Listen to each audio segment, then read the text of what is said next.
Samedi 30 mai 2020, le ministère de la Santé et de l'Action sociale a reçu les résultats des examens virologiques suivants. Sur 1370 tests réalisés, 106 sont revenus positifs, soit un taux de positivité de 7,73%. Les cas positifs sont répartis comme suit. 94 cas contacts suivis par nos services,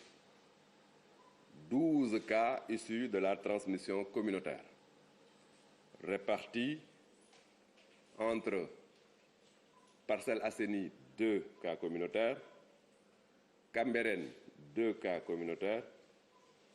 Colobane, 1 cas communautaire, Liberté 3, 1 cas communautaire, Guédiawaye, 1 cas communautaire, Hann Bel-Air, 1 cas communautaire, Nord Foire, 1 cas communautaire, Sicap Amitié, 1 cas communautaire, Koungheul dans la région de Kaffrine, 1 cas communautaire, et Touba,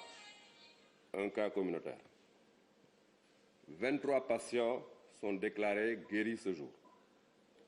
14 cas graves sont pris en charge dans les services de réanimation de nos hôpitaux. L'état de santé des autres patients hospitalisés est stable. À ce jour donc, 3535 cas ont été déclarés positifs, dont 1761 guéris, 42 décédés, donc 1331 sous traitement actuellement. Comme vous l'avez remarqué, sur les 106 cas confirmés aujourd'hui, les 84 sont de la région de Dakar. Sur les 12 cas communautaires de ce jour, 10 sont aussi de la région de Dakar. C'est cette tendance qui s'est manifestée depuis plusieurs semaines. Force est donc de constater que la région de Dakar constitue l'épicentre de l'épidémie au Sénégal. En effet, 3/4 des cas confirmés de Covid-19 sont issus de la région de Dakar. À la date du 29 mai 2020, la région de Dakar totalise 2525 cas sur les 3429 dépistés dans notre pays, soit un taux de 73,6%. À ce niveau, il faut noter que la transmission locale est clairement établie et se traduit par une augmentation des cas issus de la transmission communautaire, mais aussi des décès communautaires. Cela passe par un renforcement de nos stratégies à l'échelle locale et particulièrement dans la région de Dakar. Ce renforcement stratégique devient un impératif urgent. C'est pourquoi j'ai demandé au Comité national de gestion des épidémies, en rapport avec le Comité régional de gestion des épidémies de Dakar, de se réunir toute affaire cessante pour nous proposer une stratégie spécifique de renforcement de la démarche de lutte dans la région de Dakar. Mesdames, Messieurs, pour vaincre le Covid-19 au Sénégal, nous devons nous mobiliser au sein de nos communautés pour vaincre le Covid-19. Mais je lance un appel particulier et insistant à toutes les dynamiques communautaires de la région de Dakar pour se lever comme un seul homme pour stopper la Covid-19, parce que si on perd la main à Dakar, la lutte risque d'être perdue au niveau du pays. Le CNGE et le CRGE doivent nous proposer dès mardi la démarche à accentuer pour notre lutte dans la région de Dakar. Je vous remercie.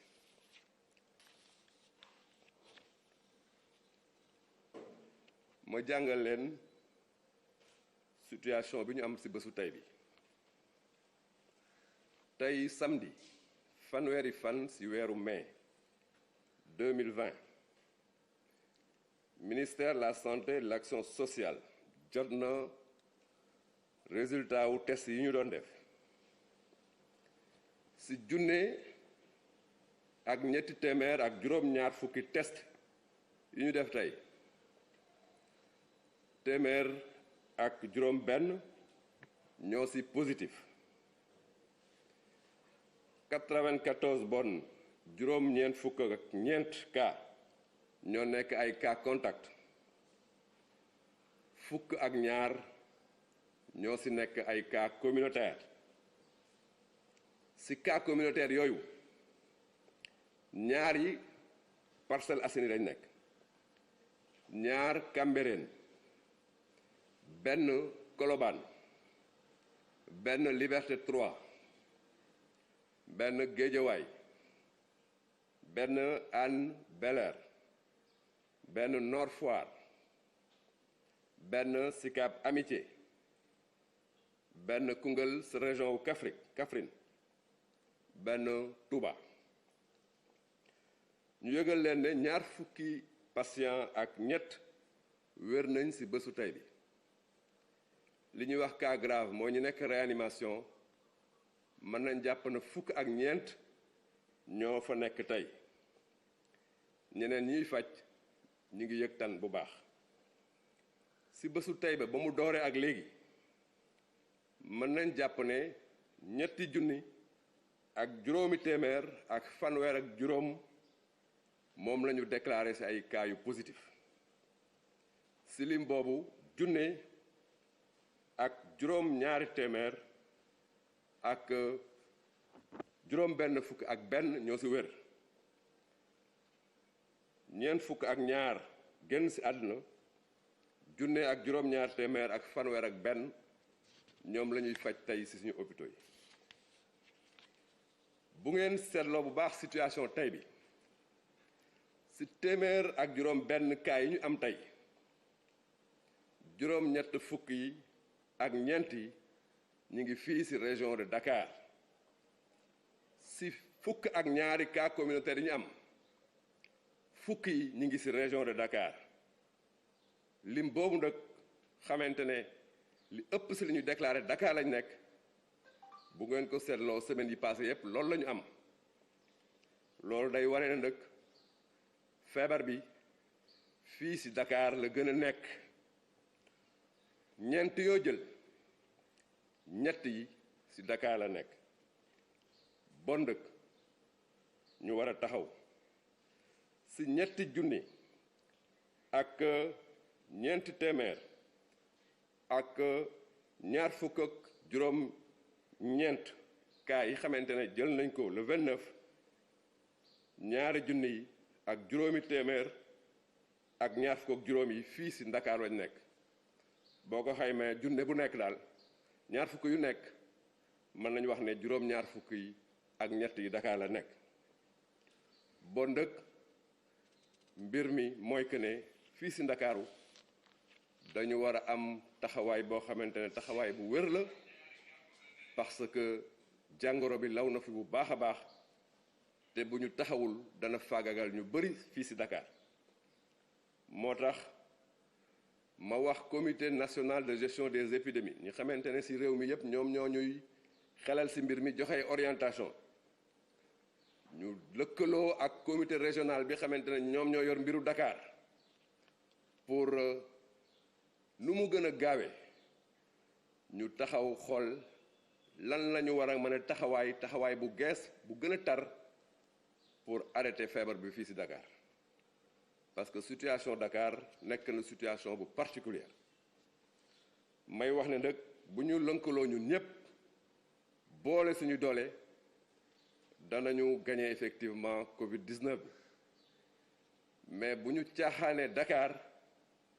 yaakaar naa ne feebar bi mën a taxawee ci réew mi noo xamante ne dana faagagal lu bëree bëri may wax ne nañu lënkaloo pour gagner Covid-19 mais fii su Ndakaaru bu ñu caaxaan parce que mi ngi law boo xamante ne mën na fi faagagal ñu bëri asalaamaaleykum wa rahmatullah